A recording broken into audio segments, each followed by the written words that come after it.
शनिदेव। जय माता की मित्रों, आज चर्चा करेंगे शनिदेव के विषय में, जो 30/4/2022 को अपना राशि का परिवर्तन कर रहे हैं। अपनी मकर राशि से आगे बढ़ के अपनी मूल त्रिकोण राशि कुंभ राशि में प्रवेश कर रहे हैं। और पिछले एक पाठ में मैंने बताया भी था, कोई वार के संबंध में शायद मैं पाठ दिया था। जनरली मैं नहीं देता हूँ ऐसे पाठ। उसमें बताया भी था कि धनिष्ठा नक्षत्र में शनिदेव है, और उसी समय बोला था कि जब प्रवेश होगा उस समय एक अलग डिटेल में पाठ शनिदेव का मैं ज़रूर दूंगा।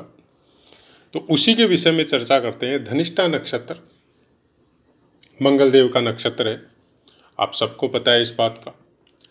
और मंगलदेव के विषय में अगर आप शुरू से जुड़े हुए हैं हमारे चैनल के साथ, तो शायद आपको बताने की ज़रूरत नहीं है कि मंगलदेव क्या चीज़ों के कारक है, कौन कौन से कामों के कारक है, और वो क्या दे सकते हैं, क्या हमसे छीन सकते हैं।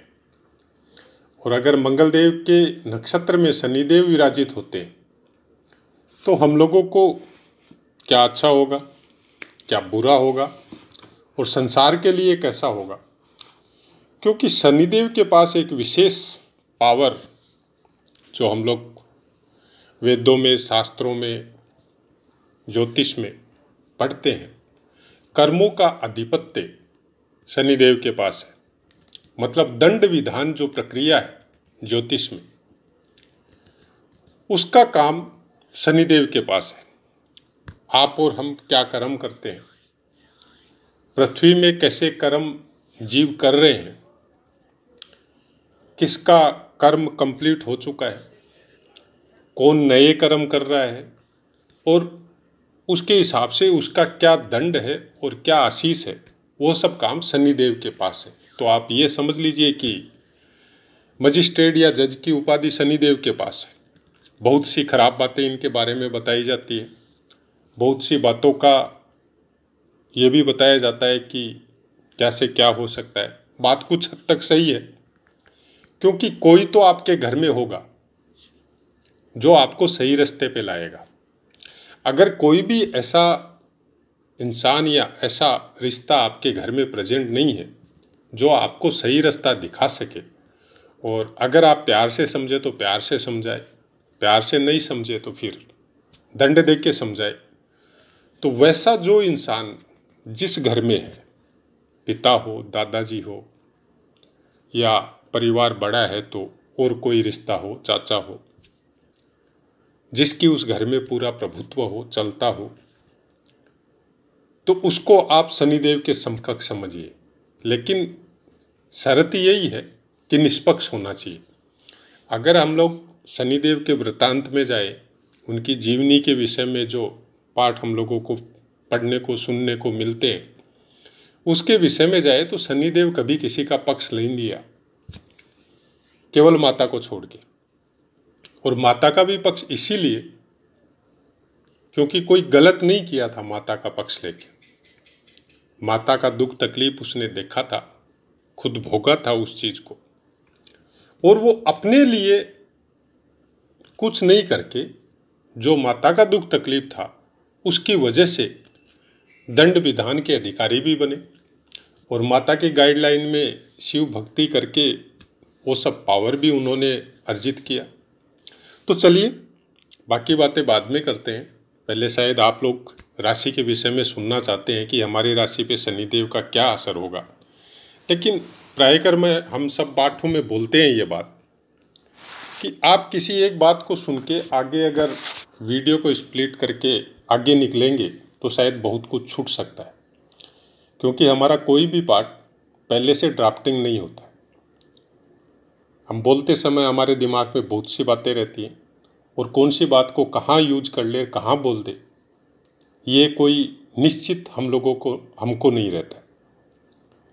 लिखा हुआ पाठ हो, पुस्तक के द्वारा देख के बोला जाता हो, जैसे क्लास में टीचर बोलते हैं, वैसा हमसे नहीं होता है। उसके लिए हम माफ़ी चाहते हैं। क्योंकि एक तो देखा हुआ लिखा हुआ बोलना, एक खुद अभ्यास में देखना और आपके दिमाग में वो सब चीज़ें सेट होना, दोनों अलग अलग मैटर करती है। तो आपको किस तरह का पाठ सुनना है या आपके ऊपर निर्भर है। हम इसके बारे में आपको कोई गाइड नहीं कर सकते। आपकी जैसी इच्छा है, जैसी पसंद है, उसके हिसाब से सुनिए। लेकिन अगर आप सुनते हैं तो पूरा लास्ट तक सुनिए, क्योंकि लास्ट में भी ऐसी बातें बता सकते हैं और बताते भी हैं जनरली कि कौन सा चीज़ कहाँ पे अप्लाई होगा और कैसे फलों को देखना चाहिए।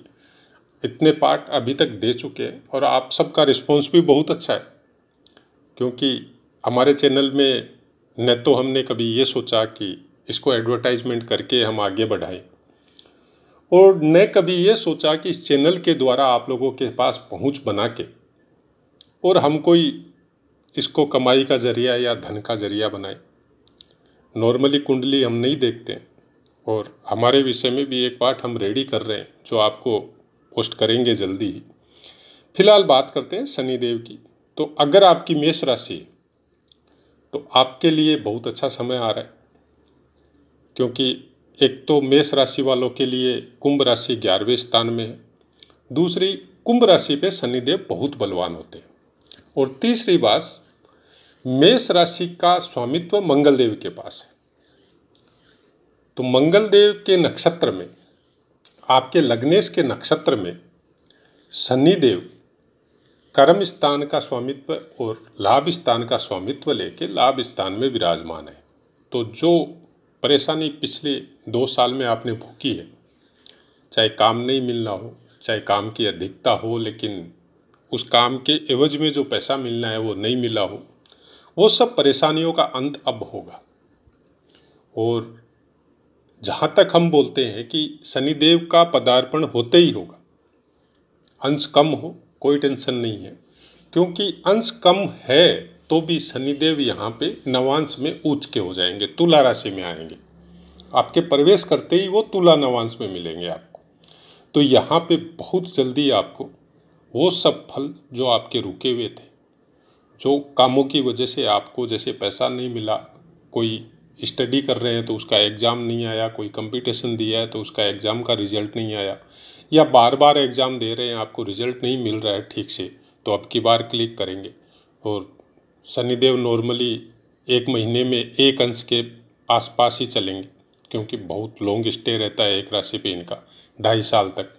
तो आप ये समझ लो कि अगर 30 महीने तक शनिदेव रहते हैं तो 30 महीने में 1-1 महीने का आप 1-1 अंश के हिसाब से ये गोचर करेंगे आपकी राशि में। और 3, 6, 11 इन भावों में शुभ गोचर होता है। तो मेष राशि वालों के लिए तो ये समय बहुत शुभ है। अब अगर आपकी दशा महादशा अच्छी है और आपके 11वें स्थान के अष्टक वर्ग में भी बहुत अच्छे अंक है, तो आपके लिए ये वो बोलते हैं ना गोल्डन पीरियड, वैसा ही कुछ समय आपके लिए इस समय में आ रहा है। उसके बाद में चलते हैं वृष राशि पे।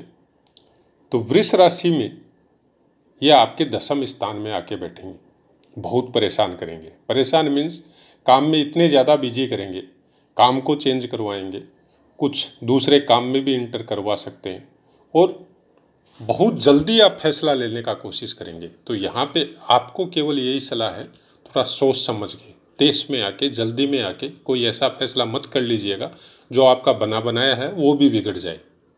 ये थोड़ा ध्यान रखना है। बाकी हर चीज़ की, क्योंकि वृष राशि में भी शनिदेव बहुत योग कारक होते, तो हर चीज़ आपकी अच्छी जाएगी। लेकिन कोई भी फैसले धनिष्ठा नक्षत्र में होने की वजह से कुछ उग्रता रहेगी, तो उस उग्रता को थोड़ा सा अपने दिमाग को थोड़ा स्थिर रख के कोई भी फैसला लीजिएगा। उसके बाद में मिथुन राशि। मिथुन राशि में शनिदेव 9वें स्थान पे विराजमान होंगे। तो यहाँ पे आपकी धार्मिक कार्यों में रुचि बढ़ सकती है, पूजा पाठों के विषय में आपकी रुचि बढ़ सकती है।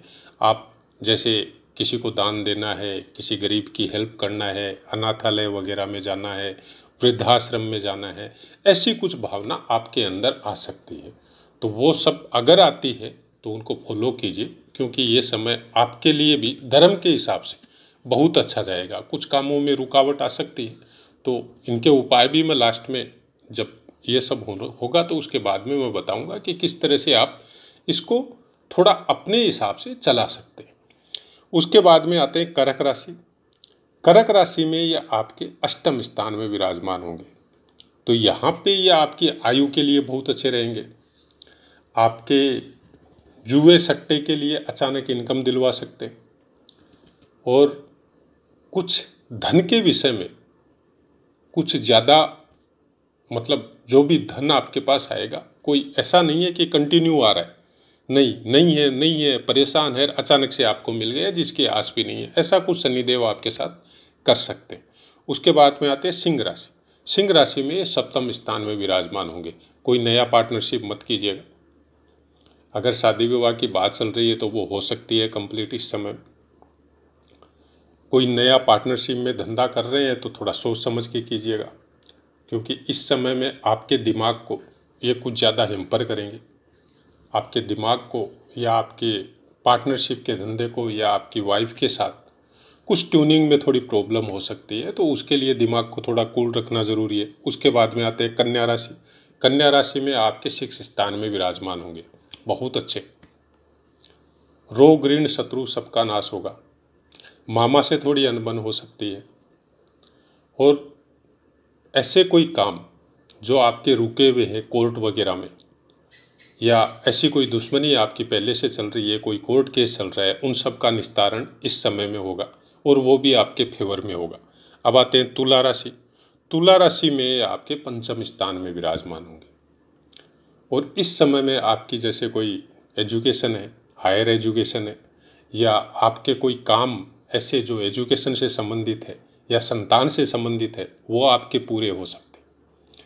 इस समय में आपके ज्ञान की वजह से या ज्ञान का जो लेवल है, चाहे आप किसी भी क्षेत्र में हो, चाहे बिजनेस में हो, चाहे आप सर्विस में हो, चाहे आप एजुकेशन में हो, उस समय में एक अचानक से आपके अंदर कुछ परिवर्तन आएगा आपके दिमाग के अंदर, जिसको तुरंत आप अप्लाई भी करेंगे और वो आपकी लाइफ के लिए बहुत बेटर जाएगा।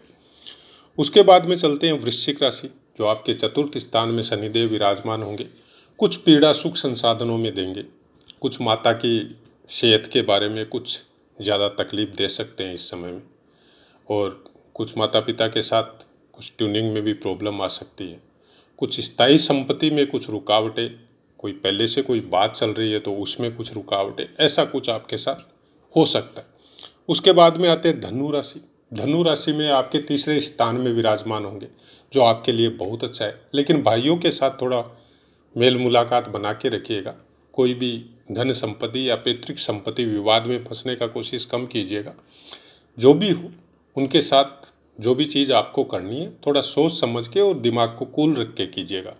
लेकिन पराक्रम के हिसाब से, आपका कार्य क्षेत्र बढ़े उसके हिसाब से, आपकी भाग्योन्नति होगी उसके हिसाब से, आप अगर कोई मतलब राजनीति वगैरह में या ऐसे कोई जनसेवा के कार्य में अगर आप संलग्न है पहले से, तो इस समय में आप ज़्यादा फेमस होंगे।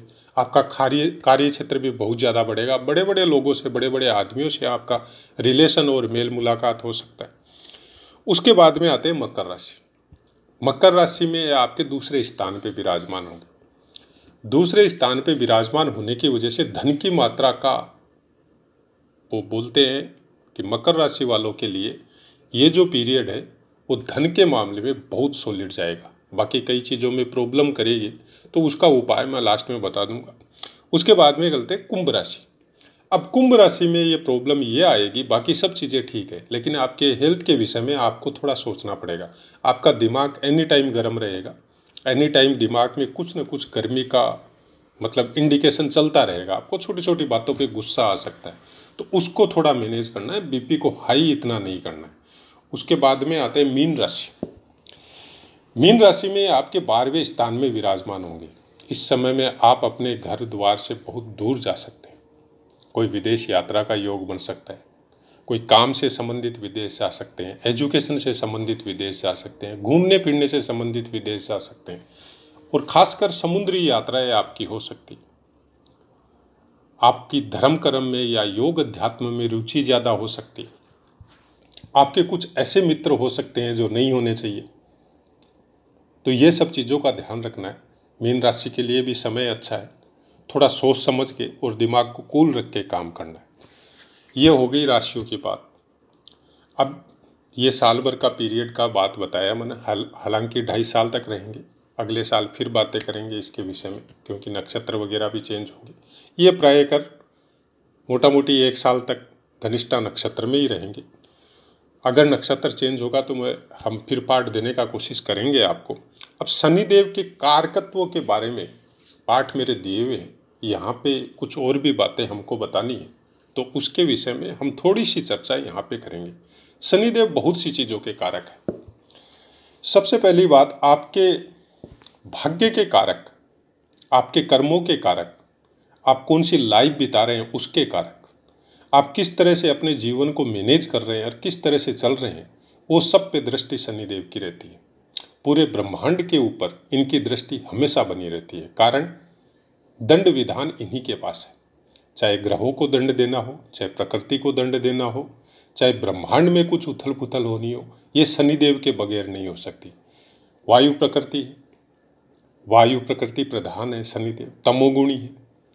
और धनिष्ठा नक्षत्र में आने की वजह से इनकी जो मात्रा है पावर की, वो बहुत ज़्यादा बढ़ जाती है। क्योंकि मंगलदेव खुद जो है वो, आप ये समझो कि अग्नि कितनी जल्दी फैल सकती है वायु लगने से। अगर कोई आग आप जला रहे हैं और हवा का झोंका आता है तो वो आग बहुत जल्दी फैलती है चारों तरफ, जिसको हम लोग जब से धनिष्ठा नक्षत्र में शनिदेव का गोचर चालू हुआ है, जो मकर राशि में ही चालू हो गया था, वो हम लोग देखते आ रहे हैं।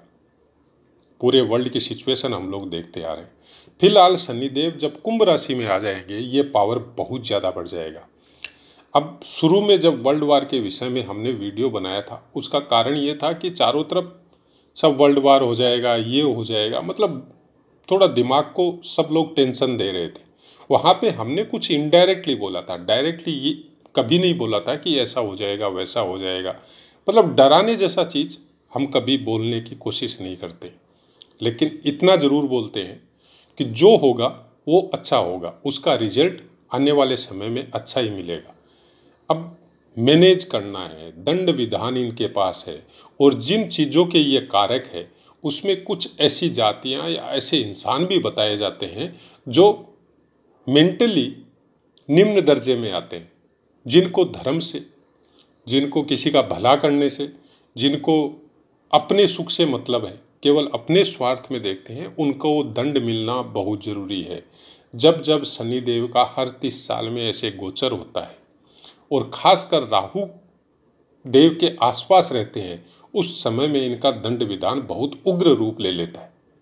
वैसा ही कुछ सिस्टम इस समय धरती पे चल रहा है, और वो ही आने वाले समय तक, कुछ समय तक ऐसा चलेगा कि ये आप ये समझो कि ये पीरियड जो है वो इस पृथ्वी के लिए हम लोगों को ऐसे लगेगा कि गलत हो रहा है, लेकिन इस पीरियड को आप आने वाले समय की नींव समझो कि हम लोग हो सकता है कि आगे निकल जाए, या हम लोग भगवान के पास चले जाए, या हम लोगों का देह छूट जाए, लेकिन जो पीढ़ी आ रही है, जो नई जनरेशन आएगी, वो उनको कुछ नया स्टेबल सिचुएशन मिलेगा, और वो अपने जीवन में बहुत कुछ चेंज करके आगे बढ़ने का कोशिश करेंगे। तो ऐसा पीरियड हर 30 साल बाद में आता है, लेकिन राहु देव साथ या पास होने की वजह से ये बहुत ही ज़्यादा उग्र रूप से आता है, बहुत जल्दी आता है।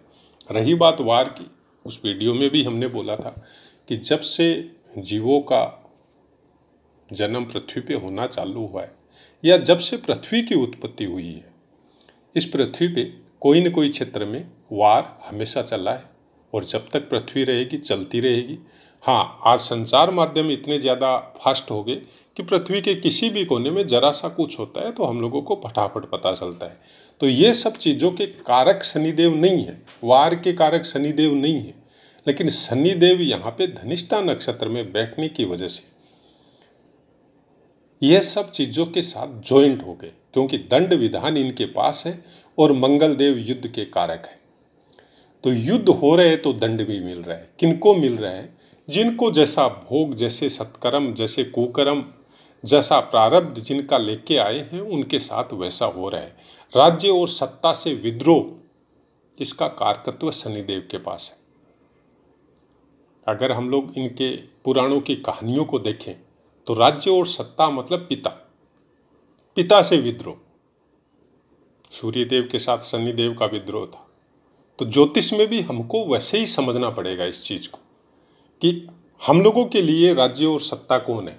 सरकार, पिता, हमारा पिता, और सबका, पूरे देश की पब्लिक का पिता स्वरूप अगर हम लोग देखें तो राज्य और सत्ता है।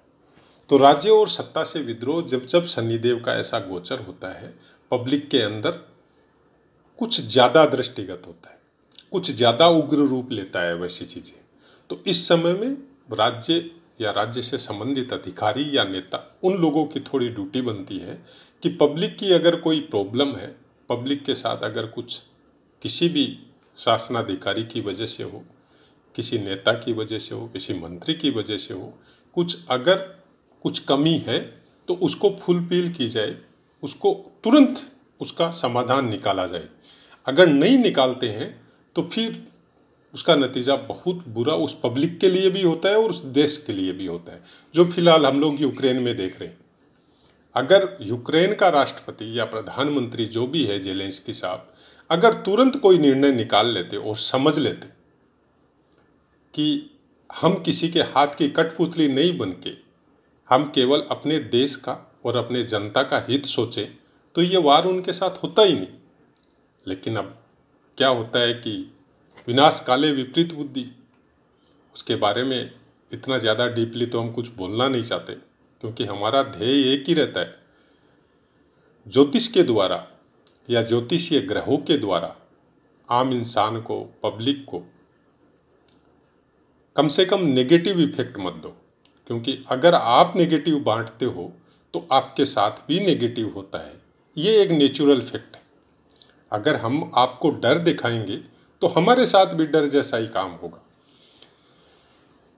शनि के कारकत्वों में सबसे ज़्यादा है हवा की वजह से, बारिश की वजह से, वज्रपात, ज्वालामुखी या भूमिकंप,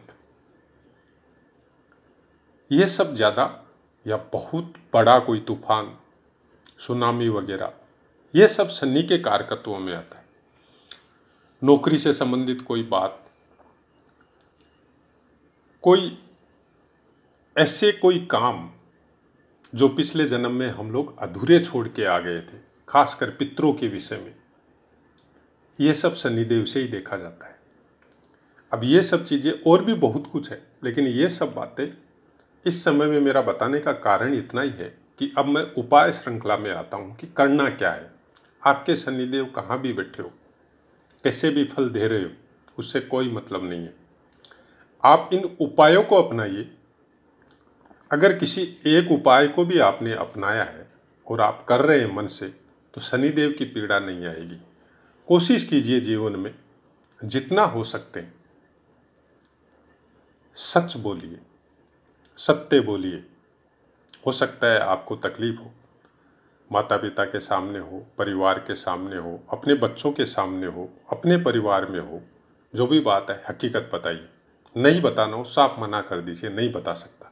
क्या होगा, एक बार, एक दिन, 2 दिन, एक बार, आधा घंटा, 2 घंटा वो आपसे नाराज़ रहेंगे, फिर नहीं रहेंगे, वो बात खत्म हो जाएगी, वो समझ आएंगे नहीं बताना चाहता। बताना है एकदम साफ शब्दों में बोलिए, क्योंकि जिनके लिए आप अपना जीवन चला रहे हैं, जिनकी वजह से आपका जीवन है, या जिनको पालने के लिए आप अपनी ऊर्जा का व्यय कर रहे हैं, उनके साथ झूठ का वातावरण मत बनाइए।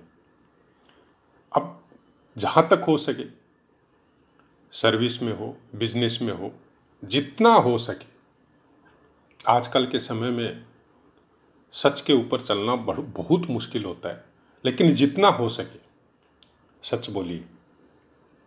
अगर एक बार शुरुआत में झूठ भी बोलना पड़े तो लास्ट में हकीकत बता दीजिए। सामने वाला आपसे पहले जितना प्रभावित था उससे 3 गुना ज़्यादा प्रभावित होगा। हो सकता है उसको एक बार बुरा लगे, लेकिन बाद में वो आपको कभी नहीं छोड़ेगा, क्योंकि उसको पता चल जाएगा। हम लोगों की आदत क्या हो गई, खासकर संचार माध्यमों की वजह से, कि हम लोग एनी टाइम झूठ का जीवन जीने लग गए। फ़ोन आया, कहाँ हो, हम लोग ऐसी जगह का नाम बताते हैं जहाँ हम है ही नहीं। आप साफ बोल दो ना हम यहाँ पे, क्या करेगा? ज़्यादा से ज़्यादा आपको बुलाएगा, ज़्यादा से ज़्यादा वहाँ पे कोई काम बताएगा, कोई फ़र्क नहीं पड़ता है। आप डायरेक्ट बोल दो हम ऐसी जगह में हैं जहाँ पे हम बाहर नहीं निकल सकता, हम दूसरा काम में बिजी। लेकिन सच बोलिए, ये शनिदेव का सबसे बड़ा गुण है। शनिदेव सत्य का पक्ष हमेशा लेते हैं, उनकी कुदृष्टि उनके ऊपर कभी नहीं पड़ती।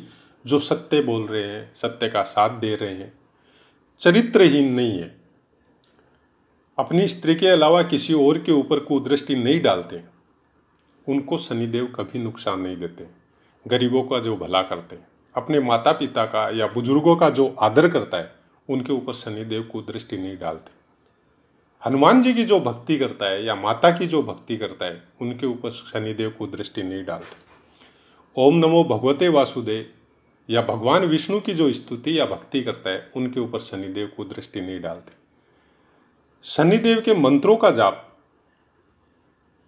अगर आप नहीं भी करते हैं तो भी, अगर भगवान विष्णु की पूजा करते हैं, माता की करते हैं, भगवान शिव की करते हैं, चाहे इनमें से किसी की भी करते हैं, अगर मन से करते हैं तो आपके ऊपर शनिदेव की कुदृष्टि नहीं आएगी।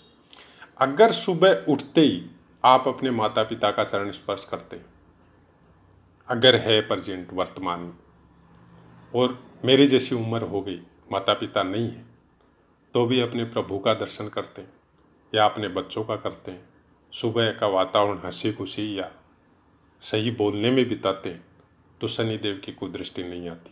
सबके प्रति, सब जीवों के प्रति, चाहे इंसान हो, जानवर हो, पशु पक्षी हो, दया की भावना रखते हैं तो शनिदेव की कुदृष्टि नहीं आती। तो ये सब बहुत सी नॉर्मल बातें मैंने आपको बताई है जो हम लोगों के संस्कारों में थी, धीरे धीरे हम लोग भूलने लगे। कोशिश कीजिए, अगर शनिदेव आपके चतुर्थ में, सप्तम में, दूसरे स्थान में बैठ के अगर कुछ पीड़ा पहुंचा रहे हैं, तो दिन में कुछ समय, दोपहर को छोड़ के, शाम को छोड़ के, पीपल के वृक्ष के नीचे अगर स्टे हो जाए, चाहे आधा घंटा हो, चाहे 10 मिनट हो, चाहे 15 मिनट हो, अगर वहाँ पे बैठ सके तो बैठने का कोशिश कीजिए। शनिदेव की पीड़ा का बहुत कुछ निवारण होगा। तो आशा है मित्रों, पाठ समझ में आया होगा। पाठ से संबंधित कोई अगर आपकी क्वारी हो तो आप कमेंट कीजिए, 100% आपको आंसर मिलेगा। और अगर ऐसी कोई क्वारी है जो शब्दों में नहीं लिखी जा सकती, तो आप वेट कीजिए, मैं उसका वीडियो भी बना के आपको पोस्ट करूँगा। अब अपनी वाणी को विराम देता हूँ और आप सबसे आज्ञा लेता हूँ। जय माता की।